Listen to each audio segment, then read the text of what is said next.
My name is Chris Pease. I'm the plant manager for Idaho Forest Group in Moyie Springs.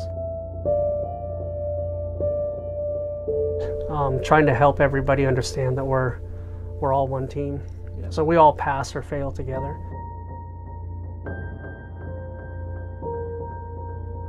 The log is procured in the woods.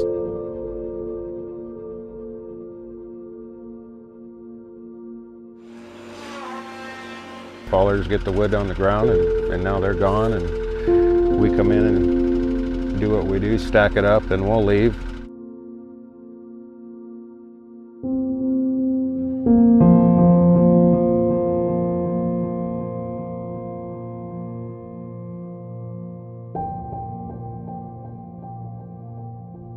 My favorite part about my job?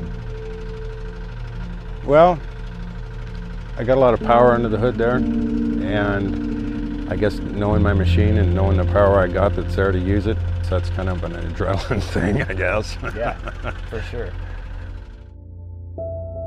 From there it's cut to length.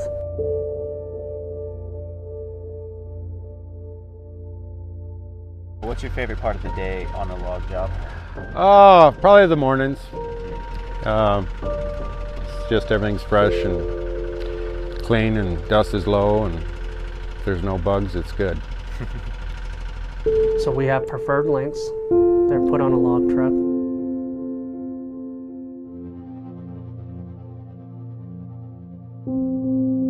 Oh, it's funny, you run into people from back east and they show up here and, well, there's trees everywhere. We heard they were all gone.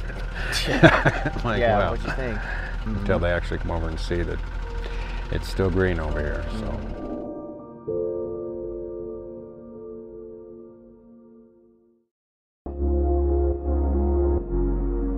Interesting, challenging job every day. Something new every day. The thing that's kept me here is the people, the challenge. It's pretty good work.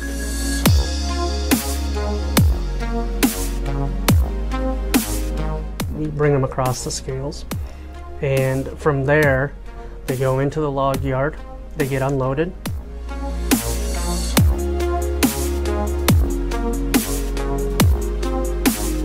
We'll lay them out and we'll scale them. So each individual log gets scaled for diameter, length, species, and defect.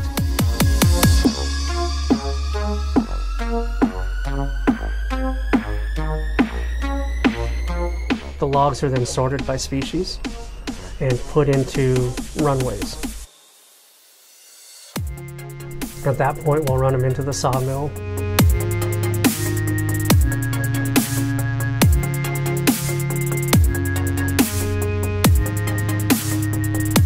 Once we run them up to the mill, they still have the bark on them. They go in, the first thing they do is they get the bark taken off.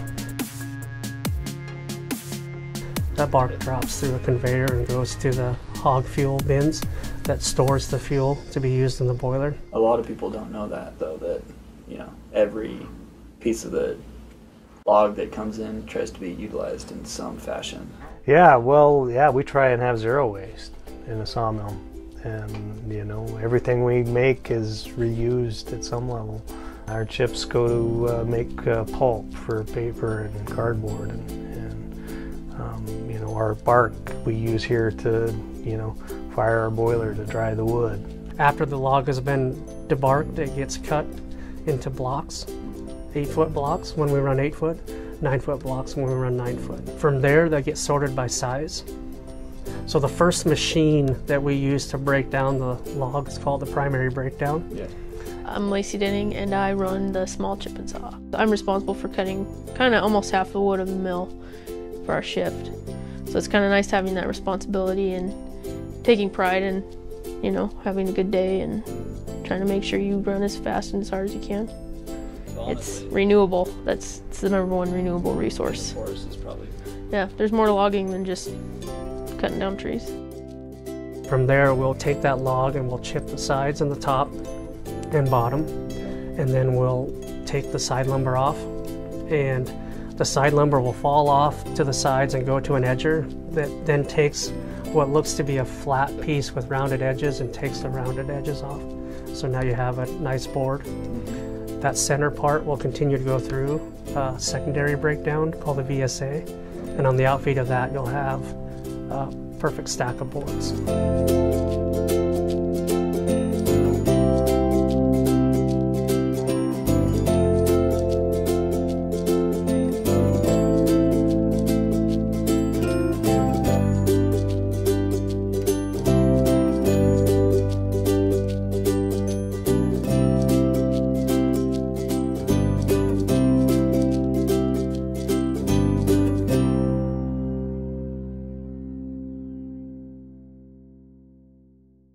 Once all of that has been made, we have 2x4s, 2x3s, 1x4s, and 2x6s.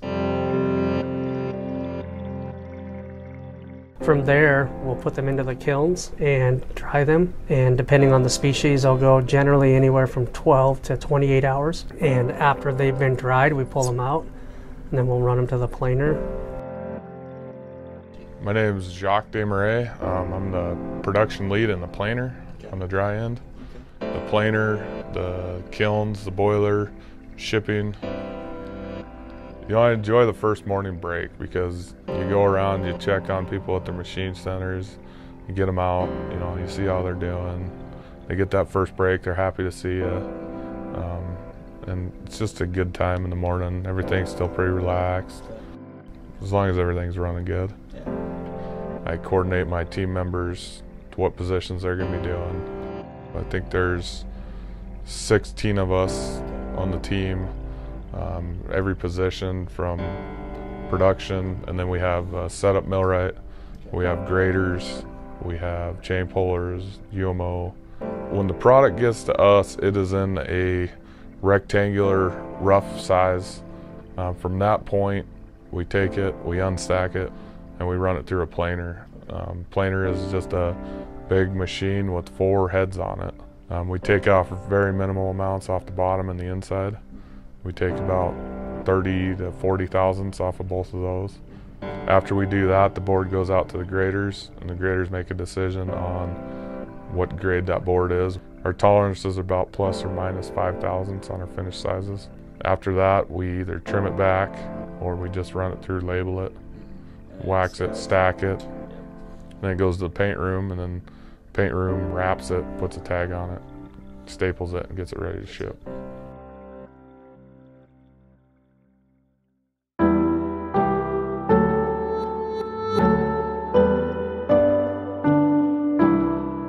When I was doing cleanup, the plant manager came up to me and said, "Hey, what's your name?" "My name's Doug. I'm the plant manager here." And he said, "You know, I started out on cleanup and made it all the way to the plant manager, and if you work hard, you could do it too." And so I actually kind of held that pretty near to my heart. How about I give you the one of the funnest parts of the job is recognizing talent in people and being able to see that come to fruition.